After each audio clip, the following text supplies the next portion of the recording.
There is no two ways about it. Kenny Dillingham was cheated out of the Coach of the Year award, and it is not okay.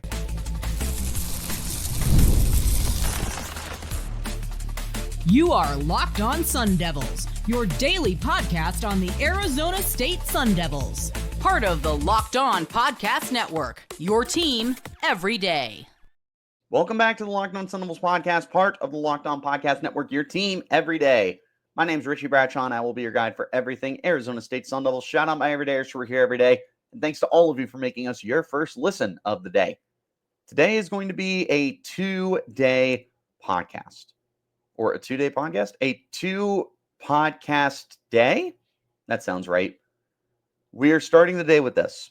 Later on today, we will have what was supposed to be your normal podcast. That will be around your lunch hour. Look for that about 12 to 12:30. I have not decided for sure. Probably around 12. And I will tease that at the end of the show.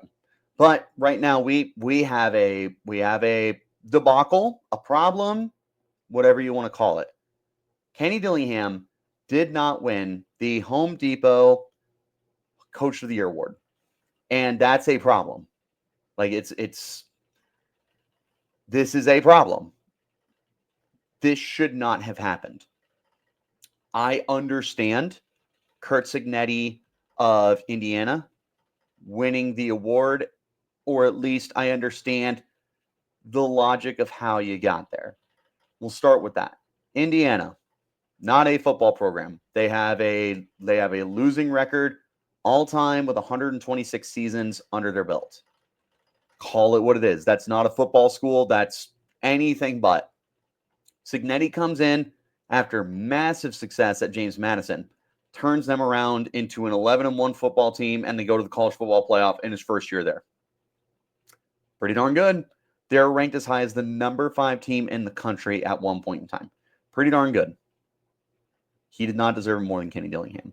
We'll go ahead and start with the most obvious reason why he did not deserve it more than Kenny. Actually, no. Before that, I want to compare resumes. That's what I want to do. Because I have a feeling that I may have some Indiana fans sneak in here. And if you do, then, we'll start with this. I love Curt Cignetti. I'm a huge fan of Indiana. I do not think that they are pretenders. I think that is a good football team. But they did not deserve it more than Kenny Dillingham. So let's compare resumes. Okay, Indiana just won 11 games. That's well and dandy. ASU just won 11 games. Okay, well, they went 8-1 in conference play. Okay, ASU went 7-2 in conference play, not including the championship game. Oh, by the way, that's a big difference. ASU went to their conference championship game. Indiana did not. In fact, Indiana only played one team that was ranked all year long, and they lost to Ohio State. It wasn't a great game either. Meanwhile, ASU played 4 teams that were at one point in time ranked in the top 25. Oh my goodness, why couldn't I get that? At the end of the year, they still had 2 ranked wins, which is 2 more than Indiana had. So, same record, 11 wins. ASU had 1 more loss, but they had a conference title. They had 2 ranked wins, which is more than Indiana had all year. They're both going to the college football playoff. That's phenomenal. It's very different for these 2 teams. Well, ASU's only going because they won their conference. Okay, well, can we just acknowledge that first? They won their conference. That's a much bigger deal than what anyone else is trying to start a conversation about. It is what it is. Indiana's going to the playoff, sure, but they're the 3rd, maybe 4th best team in the Big Ten Conference. It's also I don't have time to talk about the Big Ten versus the Big 12. There's a lot of differences between these 2 teams. And I know that another argument is, well, Indiana's not a football school, so look what Cignetti did. Okay, totally understand that. ASU is far more of a football school than Indiana is. What does that have to do with an individual season's worth of success? It doesn't. Indiana has 9 wins over the last 3 years. Okay. ASU has, 14 wins over the last 3 years, not including 2024. That also doesn't include 2024 for Indiana. So, yeah, they have more wins. They have consecutive 3-win seasons. Indiana had a 4-win season and then followed it up with a 3-win season. Similar situations, right? I can get that. Here's the difference, and here's why Kenny Dillingham deserved it more than Curt Cignetti. I will not hear any pushback on this. Absolutely none. Because this is undebatable why he deserved it more. Indiana was just bad. They're just bad at football. That's it. That's where it ends. That's where it starts and ends. Why does Indiana lose a lot of football games? Because they're not a football school. Okay, why is ASU losing a lot of football games? I'm glad you asked. Because ASU is a football school. And the reason why they lost a lot of football games the last handful of years is because of the situation that they dug themselves into. And they did. They absolutely did. Herm Edwards' administration with Antonio Pierce and everybody else at the helm they violated NCAA policies during COVID-19, a worldwide pandemic where just about everything was shut down. And Arizona State was still doing recruiting and traveling, whatever they wanted to do, even though the whole world and the whole country was told not to do that. And I understand that, everyone was doing it. We don't have proof of that. And even if everyone was doing it, ASU got caught. So that's the extent of it. ASU got caught, and they got in a lot of trouble. A lot of trouble. They had to forfeit 2 seasons worth of wins. They had to forfeit scholarships. They had fines. Several of the former coaches and staff members were handed out show cause penalties. You had a self-imposed bowl ban, which ended up being a blessing in disguise, because if they didn't have that, ASU probably doesn't have a bowl game this year. There's a very good chance that their postseason would have been ripped away from them. So you take not having it last year. That's a huge win for you. But then you put Kenny Dillingham into the middle of this equation, into the middle of about the worst situation that you could plug any coach into. And his first year, they get 3 wins. They were very close in a handful of other games. I've said that they easily could have gone 7-5, no worse than 6-6 if a couple of other games had swayed in their favor. That's good. That's a lot of progress, but you're talking about a 3-win team in the middle of the sanctions. But look how quickly Kenny's turning that program around. Second year, they are conference champions. Brand new conference, by the way. Brand new conference. First year ever in the Big 12. 11-2 conference champs. 7-2 record. That's about as good as it gets. And then you look at the future success for ASU, and it's really exciting. But for this individual season, ASU was never supposed to be in this predicament. Now, I can't tell you where Indiana was predicted to finish in the Big Ten. And I can imagine it was pretty darn low, if not last. I don't have the prediction in front of me. That's not something that I looked up. ASU was picked to finish last in the Big 12. They were picked to finish last in the Big 12. And they finished first. I don't know where Indiana was picked. They could have been last in the Big 10, or they could have been near the bottom. I promise you they weren't in the top half. But they did not finish first. They were, I think, third. They might have been fourth.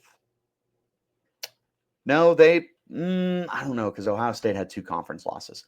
I'm pretty sure they were third, behind Penn State and behind Oregon. It's not first, not a conference champion, didn't go to the conference champion game. There is differences to this. And again, I am a Curt Cignetti guy. I really like him. I love the direction that Indiana is in right now. I am hoping that they can continue that kind of momentum to become a annual contender. Like, it was a fun team to cheer for this year. And I've defended Indiana time and time again. Like, they didn't play anyone. Well, you play the teams in front of you. But if you want to compare resumes, yeah, they didn't play anyone this year. So if you want to compare them to ASU, they had 1 ranked game and they lost it. ASU had 4 ranked games. They won all 4. 2 of them were still ranked by the end of the year. There's just levels to this stuff, I suppose. And ASU was on a different level this year. And Kenny Dillingham was on a different level this year. Curt Cignetti, awesome. Love him to pieces. I want him at Indiana for a long time. He was not coach of the year this year. He should not have gotten coach of the year over Kenny Dillingham. Two things can be true. That Curt Cignetti is really good, but he did not deserve to win coach of the year. Any other year, sure, but not this year. Because Kenny Dillingham has Arizona State years ahead of schedule. Years ahead, not an exaggeration. ASU should not be competing until like year 4 of this Kenny Dillingham rebuild. They are already in a position to win a national championship. Wrap your head around that for a second. Yeah, you can give ASU the lowest percentage you want. You can say they're the worst team in the playoff. They have the worst chance to win the playoff. Blah, blah, blah, blah, blah. It doesn't matter what you say. The fact of the matter is that ASU is in a position to win a national championship this year. There is no denying that. You're in the playoff. Anything can happen. Indiana's in the same spot. Sure. I hear you. I understand. But Kenny accomplished more this year. And considering everything else that was stacked against him, that's the difference. Cignetti just came to a bad football program. Kenny Dillingham came into a disaster. Doesn't get worse than what he was handed. And I'll tell you what, this frustrates me from a comparison standpoint, but it also frustrates me from the fact that the NCAA, which cares about narrative so much, continues to get it wrong over and over again when it comes to these major awards that are being handed out and shorting ASU the several amount of times that they've done it. We're going to talk about that more in detail coming up in just a moment. This is the Locked On Sun Devils podcast, part of the Locked On Podcast Network, your team every day. Let me talk to you about our friends over at Game Time Picks, and they are going to make things even easier for you trying to get tickets to your favorite event, your favorite football team, sports team, concert event, comedy, whatever. They make it so much easier to get tickets and great prices on those tickets too. That Game Time Picks that I was telling you about, it's a great curation process. It's going to filter out everything. You're only going to see incredible deals on great seats. You don't have to waste your time searching through thousands of tickets. And like I said, it's not just sports. It can be for comedy, concert, theater events, and more. You can also get a panoramic view of your seat in the app before you buy, so you know what to expect when you arrive. There's also an all-in pricing feature. You will know the total up front. There's no surprise fees at checkout that sometimes you see with other ticketing apps. Their lowest price guarantee, easily the best part about Game Time. If you find tickets in the same section and row for less, Game Time will credit you 110% of the difference. Of course, you're covered with the most flexible customer service in the ticketing industry as well. Take the guesswork out of buying tickets with Game Time Picks. Download the Game Time app, create an account, and use code LOCKEDONCollege for $20 off your first purchase. Terms apply. Again, create an account, redeem code LOCKEDONCOLLEGE. That's Locked On College for $20 off. Download Game Time today. What time is it? It's game time. I also got to talk to you about our friends over at FanDuel. How can we not talk about our friends over at FanDuel, America's #1 sportsbook? New customers right now, you bet $5. If it wins, that is $110 guaranteed in bonus bets for you to use on anything. That $5 bet can be on anything too. That can be a money line. It can be a player prop. It can be a spread, whatever it is. Whatever you feel the most comfortable with, place it there. If you want to make sure you're getting the most out of any hunch that you might be getting during the game as well, I got good news for you. On the same app where you're placing your bets, FanDuel, they've got a box score for you. They got live stats. You're always going to feel comfortable being able to capitalize on whatever hunch you might get in the middle of a game. So make the most out of your bet with Game Time. Make the most out of that hunch with FanDuel. Go to FanDuel.com today. Get started. New customers, $5 bet. You're going to get $150 in bonus bets if it wins. Just go to FanDuel.com now to get started. Never waste a hunch and make more with FanDuel, official sportsbook partner of the NFL. Appreciate each and every single one of you for tuning in to make us your first listen of the day. A shout out my everydayers who are here every day. Look, this is not just a frustrating situation because Kenny Dillingham was shorted of the award. And there's tons of other ways that you can word it. This is just wrong at the end of the day. This was the wrong decision. This should not have happened.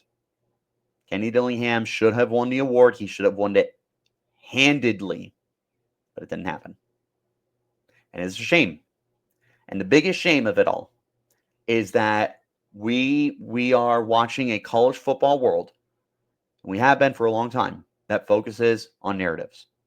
And they push these narratives, and it generates views, it generates interest. People tune in to the games, to ESPN, to Fox Sports, wherever, to listen to people have these conversations. They tune into podcasts, whatever. And yet, one of the biggest stories of the year in Arizona State was overlooked all season long. We talked yesterday about Cam Scattaboo getting shorted from going to the Heisman Trophy ceremony in New York. If you missed that episode, check it out. It's a jam-packed episode. But we talked about that. And we talked about how big of a mistake that was. And a huge reason for that is because Cam Scattaboo was as dynamic and dominant as he was. But unfortunately, ASU was just not given the respect that they were due during the season. So by the time everyone really started paying attention to ASU, it was too late. So not only did Cam Scattaboo not go to New York for the Heisman, he also was not even a finalist for the Doak Walker Award for the top 3 running backs in the nation, which that in itself is probably worse than not going to the Heisman ceremony. It's baffling to me. And there's been several other areas where ASU has been overlooked for certain situations. None more so than Scattaboo, but now Dillingham takes the cake. A college football world and a sports world, honestly, just across all of sports, that cares so much about how significant storylines can be to drive your product and get people interested and get them to tune in and spend their money on you, right? You have overlooked arguably the biggest story in college football, which is a program that was in the middle of one of the biggest scandals in college football history. It truly is. You can think whatever you want. We are talking about recruiting violations in the middle of a global pandemic. I can't think of many scandals that are bigger than that. Like, oh, yeah, Reggie Bush was getting paid money under the table, blah, blah, blah. That is a big deal. But you know what? I wonder what's a bigger deal. Reggie Bush getting a Rolex, or Terrell Pryor getting some tattoos done at Ohio State, or Arizona State blatantly ignoring rules during a legitimate worldwide pandemic for a virus that, yeah, you know the rest. That's a huge deal. And now look how quickly they're turned around. And they won their conference, and they're in the playoff with a chance to win a national championship. There's a lot of good players on this team. There's a lot of players that people love and care about, like Cam Scattaboo. This is a team that should have been getting national attention a long, long time ago. But you know what? The AP poll and the coaches poll were so wishy-washy on Arizona State this year that they waited until the end of the season to finally rank them. And by the time they did, it was pretty much too late because all the other stories have been filled out. We didn't talk about Arizona State for the longest time. Oh, well, they lost 2 games. Who cares? I mean, you had no problem keeping Mizzou ranked as long as you did. Did Mizzou ever fall out of the poll? I don't know if they did. You made sure you took care of everyone else. You didn't take care of ASU. Well, ASU wasn't a big deal. Well, you know what? That's on you guys. Yeah, ASU wasn't a big deal going into this year. But I don't know, mid-October, you probably should have realized, hey, we should pay more attention to this. There's something going on in Tempe that might make us some money. That's on you. And now you have run over a head coach who deserved this award more than anybody else in the nation. Not even close. I love Curt Cignetti. Great coach. He did not deserve it more than Kenny Dillingham. Like I said, 2 things can be true. And those are 2 facts. Cignetti's awesome. I hope he doesn't go anywhere. He may be a better coach than Kenny Dillingham. You know, we could look at this in 5 years and we could see that Cignetti has had more success. That is not impossible and out of the equation. But as far as this year goes, Kenny Dillingham was more successful and he deserved the award more than Curt Cignetti. That's it. That's as plain as it is. This is not the last chance for either of these coaches to get Coach of the Year because of the situations that they are in. And they have chances to repeatedly contend, annually for spots in the playoff and for conference titles and stuff like that. One team's path is easier than the other, but that doesn't matter. At the end of the day, it's just about getting the results. By the way, we know it doesn't matter that one team's path to a conference title is easier than the other, don't we? We know that. We know that. Shame on the NCAA. Shame on the voters for the Home Depot Coach of the Year award. You messed it up. That you botched it. That's the nicest way that I can put it. This was a wrong decision. This is a problem.